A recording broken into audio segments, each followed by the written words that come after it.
Dans les années 50, la Vespa était un moyen de locomotion pour les Polynésiens, pratique et peu coûteux. Aujourd'hui, les propriétaires de ces engins se sont regroupés en association pour partager leur passion. La Vespa est devenue une pièce de collection. Certains font même appel à des professionnels de tuning pour les embellir. C'est le cas de Fio, il a toujours rêvé d'en avoir une. Tu vois, quand tu as un hobby d'un truc, hein, voilà, tu fais tout ce que tu as envie de faire. Quoi. Voilà, c'est le hobby. Quoi. C'est le hobby qui m'a poussé à faire ça. Voilà, et je suis un fan de Vespa et c'est un truc que j'ai rêvé quand j'étais petit. Et après, aujourd'hui, j'ai ma Vespa aujourd'hui. Voilà. C'était mon rêve. Quoi. Ouais. Un démarrage au kick et c'est parti pour un tour à la Pointe Vénus.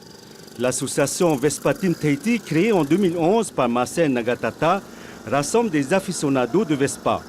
Elle leur permet de travailler sur leur engin et d'échanger les pièces rares de ces deux roues. L'amour pour la Vespa Primavera est une histoire de famille.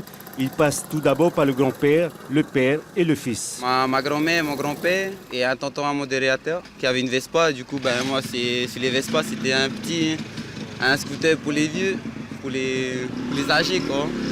En fait, non, quand tu te prends au jeu, c'est un bon délire à faire. Ouais. Ils étaient une vingtaine de passionnés ce matin à faire le tour de l'île.